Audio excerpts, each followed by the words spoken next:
Hey guys, you're listening to the Bitter and Basic podcast with Katie and Alex, where we discuss being in an in-between generation. Hello, everyone, and welcome to Bitter and Basic, our podcast, where we're going to be analyzing the differences between the generations and how to survive adulthood as an in-between generation of Millennial and Gen Z. So, according to President of Pew Research Center, Michael Dimmick, anyone born between 1981 and 1996 who would be 23 to 38 in 2019 is considered a millennial, and anyone born from 1997, me, onward, is a part of the new generation, Generation Z. Here to talk today about the differences between generations, we have Haley Larkin, a sociology master's student with a minor in social psychology at Texas Tech, and to talk more about this weird state of in-between generations that we're kind of covering. So, hi, Haley. How are you? Thanks, guys. I really appreciate y'all having me on. Yes, ma'am. No, we appreciate you for coming on. It's been a hectic start to this podcast, but we appreciate you, seriously. So, what would you consider yourself as? You don't have to give us your age, but would you just clarify? Yeah, well, and I'll for sure give you my age. I was born in 1991, so I'm 28, and I have a brother that's 7 years older than me, and so that pushes me farther back even to kind of, I think, a deeper millennial.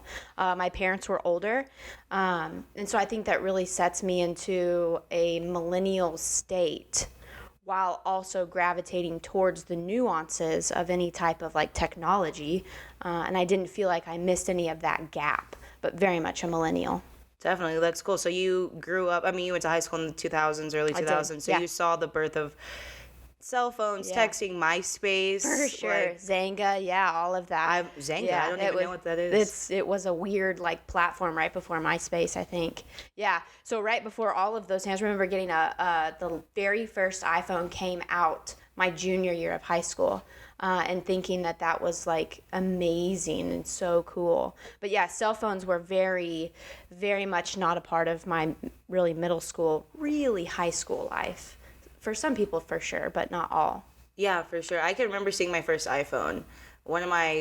Some random people that were friends with my parents came over, and they, I guess, were really rich because they had iPhones right when they came out. Yeah. I was like, oh, what is it was so crazy. It had two buttons. That was such a mind blowing. That's right. Thing. Yeah, and I think that socioeconomic status definitely delineates a lot of how people enter into technology, and then kind of what sets forward innovation and things. And so I felt like I was on that edge where some people may have kind of been lagging more so. Yeah, no, that definitely makes sense. I had not even thought about that, because maybe if I was the oldest person, but I was still born, 1995, right in the cutoff, but I didn't have any older influences. If my family wasn't in the position to get the newest technology, I probably would have been way further back, and I would have felt more like a Generation Z type of person or kid. That's right. Yeah, I was just a couple of my friends had computers in their room, and I had a computer in my room whenever I was in 4th grade, I think, and that was really, that was something that I don't think a lot necessarily of people that had that, but that really set a different stage, I think, in my opinion. Yeah, definitely. I remember we just had a family computer that was just in the in a room. Mm-hmm. A big old desktop. Yeah, exactly. And that's so different now to think about. That's not even the same, and that wasn't even that long ago. So what would you think that would be some defining characteristics between millennials and Generation Z, just from your perspective? Yeah, I think a defining characteristic of millennials would be, reading Sarah's email, would be the kids that kind of went outside and played at night and didn't really have, smartphones or anything like that where they can just kind of pull out of their pocket and play on. It kind of, to me, kind of seems more like I want to say old school, but and I guess now maybe it is, but it's this where TV wasn't set on I can just pull up whatever I want to watch. It was set by Disney Channel or TNT or whatever you wanted to watch, but you had to watch it at that moment. Gen Z seems more all 3 of my nieces are Gen Z, and they can pull up whatever they want. They can watch whatever they want. They can do whatever they want on something this big, that fits in your pocket or a tablet. So a big thing for me, I think, would define it as technology. But then I would also say, for me, coming from a sociological perspective, would be how we view our world. So pre 9/11, I would say things were a lot more loose with millennials. I remember going into the cockpit of a airplane with my dad and getting to look around, and I have a picture on a Polaroid. And now that's like a no-no. Like, I just flew and they said, please don't congregate near the head of the cabin. So everything is, I think there's a lot more, like there's cameras everywhere. I never thought about a camera being in places. So to me, those are some of the big defining characteristics between the two. That's crazy to hear because I'm like, since I've like been flying, I've never even like thought about like seeing if I can go into the cockpit to say like hi to the captain or anything like that. You know what I'm saying? Yes, that's right. That's exactly right. Dang. That seems so 90s, like you going in there and like having a Polaroid picture with your dad. That's right. Had the captain's hat on and everything. Oh, yeah. that's cool. Yeah, Super. I'm jealous. I'm that's jealous. crazy. How does one avoid the negative stereotypes associated with their generation? So like baby boomers kind of are perceived like old, grouchy, maybe more traditional, you know, and I think that it's causing a rift between like the baby boomers and like the millennials, I guess, because I think millennials have this more like non-traditional way of like going about life, and I think that it's almost making the baby boomers upset. So what would you say, like how would people kind of avoid the stereotypes without like losing how they grew up or like their core values? Yeah, and something for me, my dad's a baby boomer, and he's like, I worked in college and I paid for all of my tuition plus living expenses. And very frankly, I say to him, there's no way I could do that. No way anybody could do that.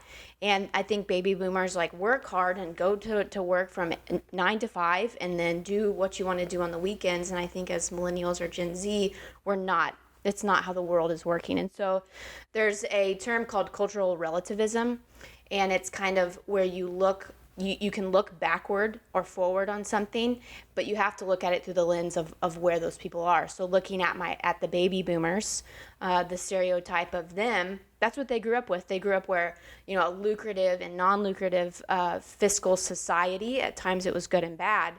And then now there's so much more money and play, I think, in this time of the world.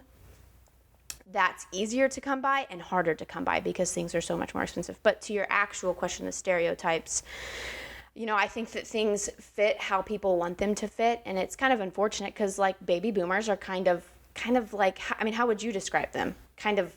Yeah, grouchy, old. I'd say work hard. Yeah, and it's like, well, we do work hard, but how then would you describe like millennials and Gen Z? What would be your first thought? Well, I know firsthand, like, what my dad would think. My dad would be like, y'all are lazy. Yeah, for sure. But why?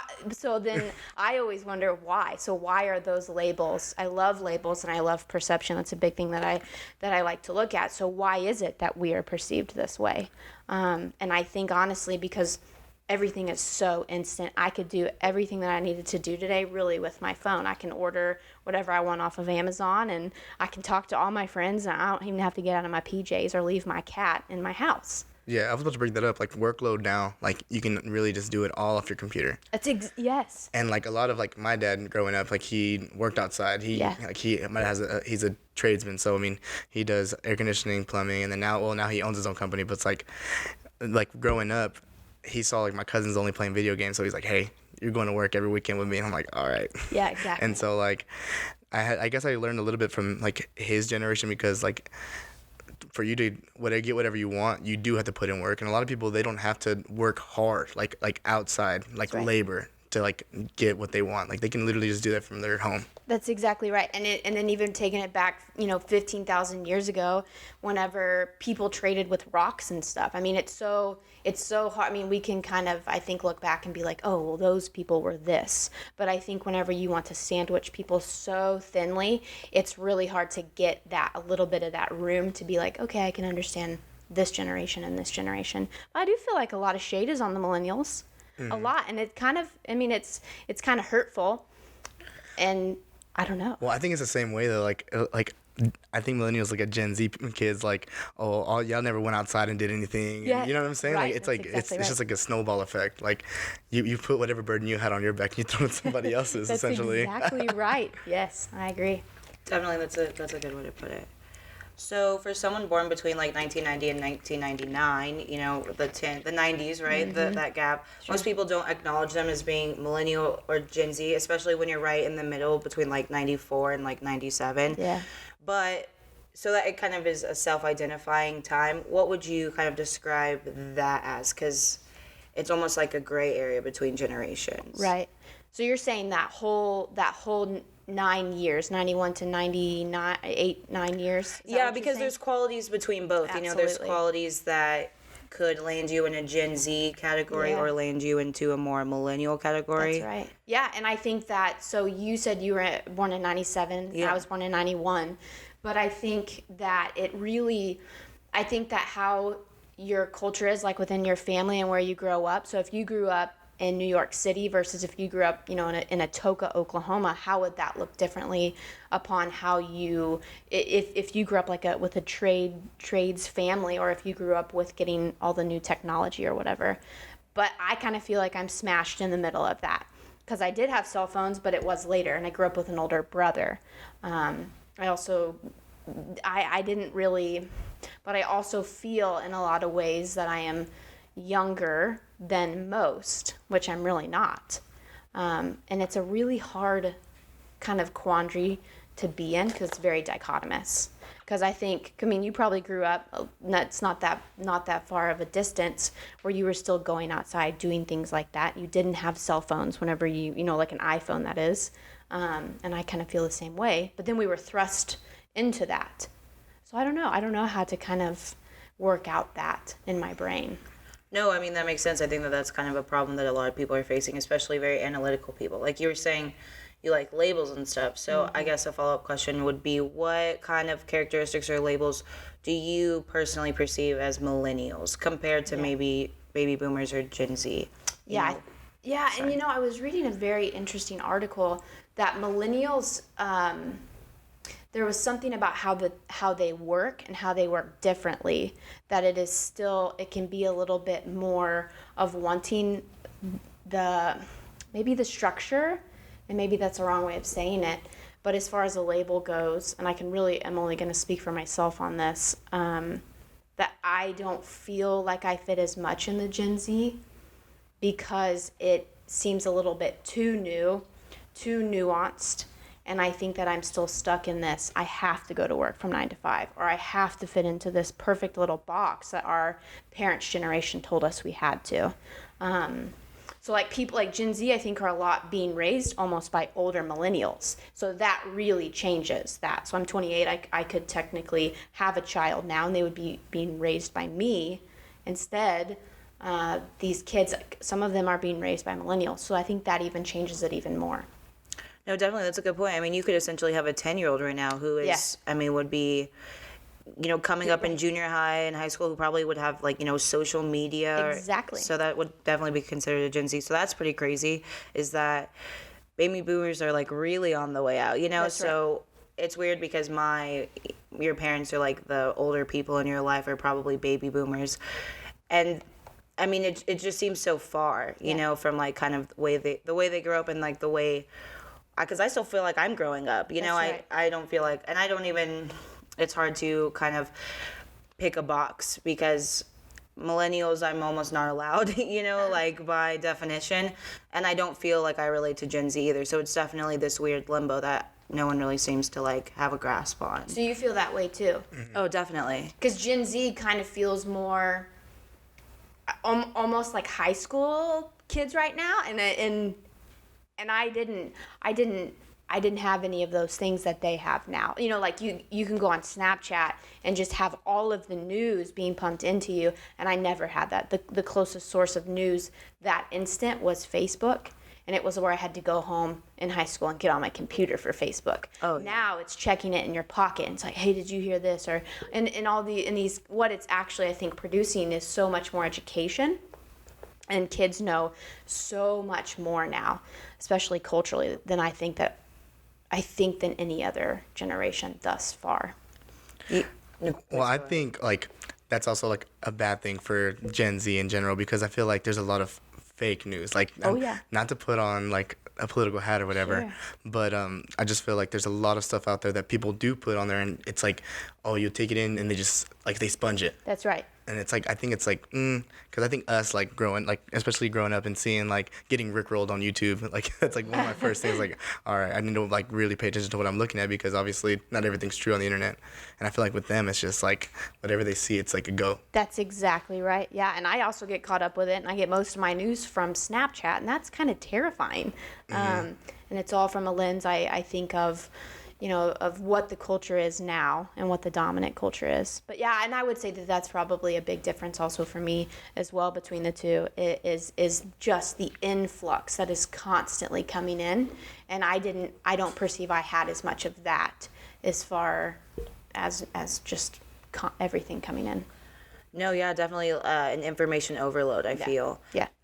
So considering all of this and the characteristics between the different generations, what do you think is gonna, not like what's gonna happen, but I guess, what do you think this generation or this maybe millennial plus Gen Z type of world that we're gonna live in, what do you think is gonna happen, I guess, socially? Yeah, that's a great question. I really pondered that a lot, because I think, what more can we actually ingest? How can we take in any more? Exactly. How can there be more platforms? How can there be more things? But I do feel like that there may be, but I genuinely, I mean, that's a really good question. What do you think?